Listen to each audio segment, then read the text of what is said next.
Flashback में आज जिस अभिनेता की आपसे हम मुलाकात कराने जा रहे हैं वह हैं जिन्हें आप और हम टॉम वॉल्टर के नाम से जानते हैं। आज बात टॉम के जीवन से जुड़ी कुछ दिलचस्प बातों की और टॉम को सबसे ज़्यादा गुस्सा क्यों आता था, ये जानने के लिए आप देखते रहिए फ्लैशबैक।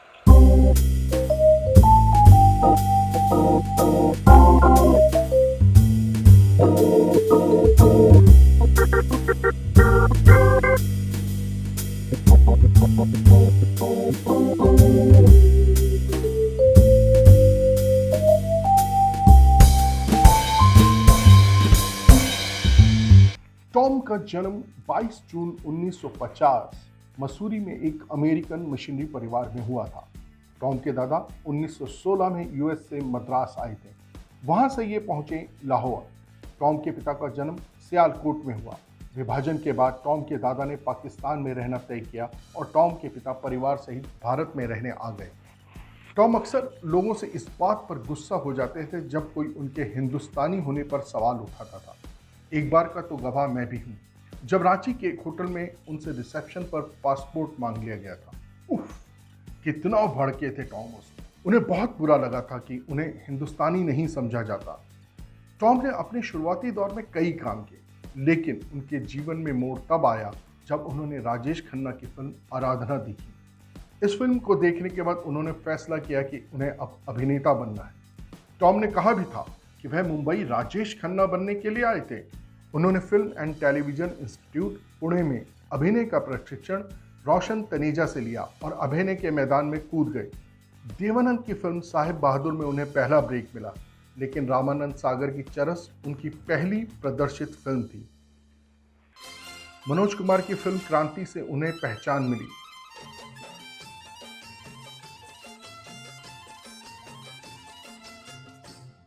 टॉम वॉल्टर को असली पहचान मिली टेलीविजन से।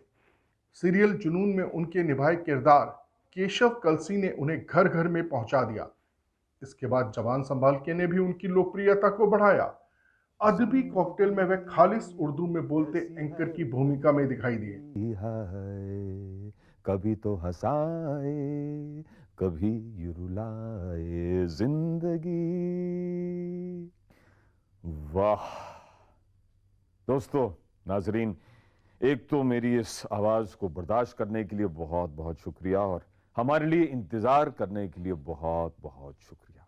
अदबी कॉकटेल में उन्हें निदा फाजली, जॉनी वॉकर, जगदीप, नौशाद, बशीर बद्र, हसन कमाल, टुनटुन जैसी अनेकों शख्सियतों के साथ बात करते हुए देखना दर्शकों के लिए सुखद अनुभव होता था।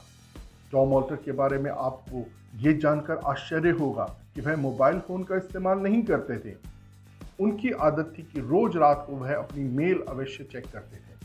अगर किसी का मेल उनसे बात करने के बारे में आता था तो वह उसको जवाब देते थे और बात करने का समय एवं वह जिस नंबर पर उपलब्ध होते थे बता देते थे। ऐसे उनसे संपर्क स्थापित किया जाता था। अब एक दिलचस्प वाकया उनके उर्दू के सीरियल अदबी कॉकटेल का प्रोमो शूट था। रोल टाइम सुबह 5 बजे, स्थान मसूरी। बस कड़ाके की ठंड और प्रोडक्शन की पूरी टीम अपने होटल से कोई 3:30 बजे निकली।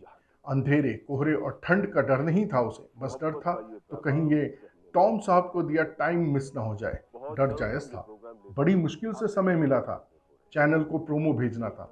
अगर समय पर शूट नहीं हुआ तो बस ऊपर वाला मालिक है, और कहीं टॉम साहब नाराज हो गए तो डर वाजिब भी था। हुआ ये कि ये प्रोमो उन्हें दिल्ली में शूट करना था। मुंबई से टॉम वॉल्टर दिन की फ्लाइट से आने वाले थे। प्रोमो की शूटिंग होनी थी दिल्ली में और रात की ही ट्रेन से वे देहरादून के लिए निकलने वाले थे। लेकिन जिस दिन प्रोमो शूट होना था उससे 2 दिन पहले दिल्ली में बम विस्फोट हुए थे। इसके चलते प्रोमो शूट करने का कार्यक्रम गड़बड़ा गया। टॉम साहब एयरपोर्ट से निकले और उन्हें प्रोडक्शन टीम ने लिया। जैसे ही उन्होंने ये पूछा कि शूटिंग कहाँ होनी है तो डायरेक्टर नाजिम नकवी ने कहा कि वह तो आज नहीं हो पाएगी। यह सुनते ही टॉम साहब भड़क गए। अनप्रोफेशनल कहते हुए उन्होंने पूछा कि भाई, अभी से आप लोगों का ये हाल है, क्या आप अदबी कॉकटेल बना भी पाएंगे? एक प्रोमो तो शूट नहीं हो पा रहा आपसे। अब टीम को लगा कि मामला गड़बड़ हो गया है। टॉम साहब क्रिसमस के लिए मसूरी जा रहे थे। उन्होंने कहा, अब तो मैं आपको जनवरी में ही मिलूंगा, उस समय बात कीजिएगा, मैं देखूंगा कि आपको कौन सा टाइम दे सकूंगा। अब क्योंकि उनकी ट्रेन देर रात की थी, तो प्रोड्यूसर ने उनसे रिक्वेस्ट की कि चलिए एक कॉफ़ी साथ पी लेते हैं। प्रोड्यूसर उनको लेकर सीफूड कॉम्प्लेक्स में बने एक रेस्तरां में गए। टॉम साहब बराबर गुस्से में थे और डायरेक्टर खामोश, उनसे कुछ कहते बन ही नहीं रहा था। खैर, उन्होंने अपना ऑर्डर दिया और उसका इंतज़ार करने लगे। अचानक एक चमत्कार हुआ। वहाँ बैठे लोगों ने टॉम वॉल्टर सर को पहचानना शुरू कर दिया। दरअसल उनका एक सीरियल में निभाया किरदार केशव कलसी काफ़ी चर्चा में था। लोग उन्हें बेहद पसंद कर रहे थे। उनके आसपास लोग इकट्ठे होने लग गए। कुछ लोग उनसे बात करना चाहते थे, कुछ उनका ऑटोग्राफ लेना चाहते थे। बस माहौल बदल गया। टॉम साहब का गुस्सा भी अपने प्रशंसकों के जोश में कहीं उड़ गया। उस जमाने में मोबाइल में कैमरा नहीं हुआ करते थे, लेकिन ऑटोग्राफ लेने वालों की भीड़ थी। टॉम साहब भी किसी को निराश नहीं कर रहे थे। खैर, हमारी कॉफ़ी खत्म हुई और प्रोड्यूसर डायरेक्टर उन्हें स्टेशन छोड़ने के लिए वहाँ से निकले। टॉम साहब ने स्टेशन पे उनसे कहा कि वह हमें 1 घंटा दे सकते हैं मसूरी में, क्रिसमस के बाद आप वहाँ आ जाएं। उन्होंने ये स्पष्ट कहा, 1 घंटा सुबह 5 बजे, अब चाहें तो शूट कर लें या फिर। तो साहब प्रोड्यूसर इस या फिर से डरे हुए थे। लोकेशन पर 4:15 बजे पहुंच गए। चारों तरफ अंधेरा, पता नहीं कहाँ है, कैसी जगह है, सब राम भरोसे। 4:45 बजे ठीक टॉम वॉल्टर सर आए। फटाफट उनका मेकअप हुआ। टॉम सर ने एक दिशा में इशारा किया, सूरज वहां से निकलेगा। फटाफट कैमरामैन ने कैमरा सेट किया। जैसे ही सूरज की पहली किरण धरती पर अवतरित हुई, हमने प्रोमो शूट करना शुरू कर दिया। क्या नज़ारा था, क्या दिख रहा था।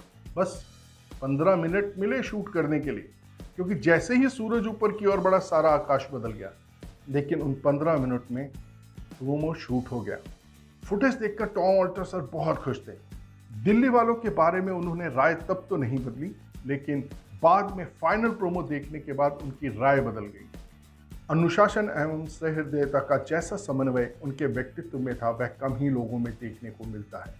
फ्लैशबैक में आज इतना ही।